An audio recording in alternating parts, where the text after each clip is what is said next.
Matthew 8. When Jesus came down from the mountain, large crowds followed him.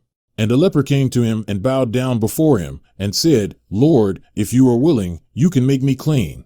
Jesus stretched out his hand and touched him, saying, I am willing, be cleansed. And immediately his leprosy was cleansed.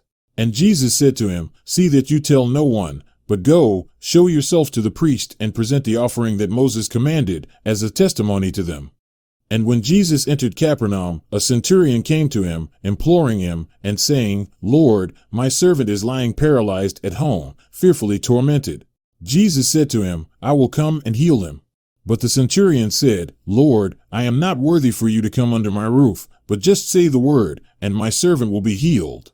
For I also am a man under authority, with soldiers under me, and I say to this one, Go, and he goes, and to another, Come, and he comes, and to my slave, Do this, and he does it.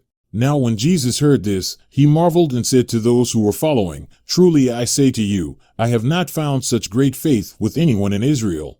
I say to you that many will come from east and west, and recline at the table with Abraham, Isaac, and Jacob in the kingdom of heaven, but the sons of the kingdom will be cast out into the outer darkness, and that place there will be weeping and gnashing of teeth. And Jesus said to the centurion, Go, it shall be done for you as you have believed. And the servant was healed that very moment. When Jesus came into Peter's home, he saw his mother-in-law lying sick in bed with a fever. He touched her hand, and the fever left her, and she got up and waited on him. When evening came, they brought to him many who were demon-possessed, and he cast out the spirits with a word, and healed all who were ill. This was to fulfill what was spoken through Isaiah the prophet, He himself took our infirmities and carried away our diseases. Now when Jesus saw a crowd around him, he gave orders to depart to the other side of the sea.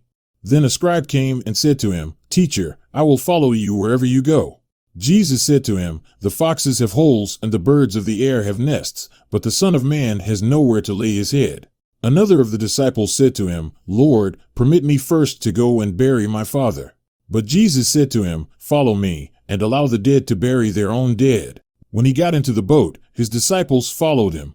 And behold, there arose a great storm on the sea, so that the boat was being covered with the waves, but Jesus himself was asleep. And they came to him and woke him, saying, Save us, Lord, we are perishing.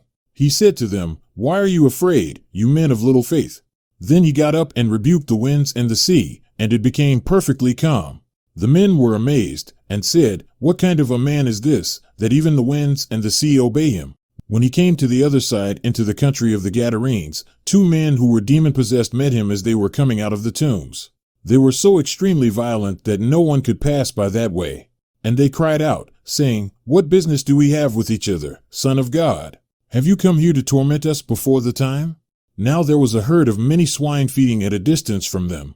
The demons began to entreat him, saying, If you are going to cast us out, send us into the herd of swine. And he said to them, Go. And they came out and went into the swine, and the whole herd rushed down the steep bank into the sea and perished in the waters.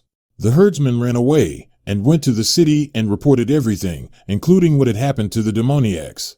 And behold, the whole city came out to meet Jesus, and when they saw him, they implored him to leave their region.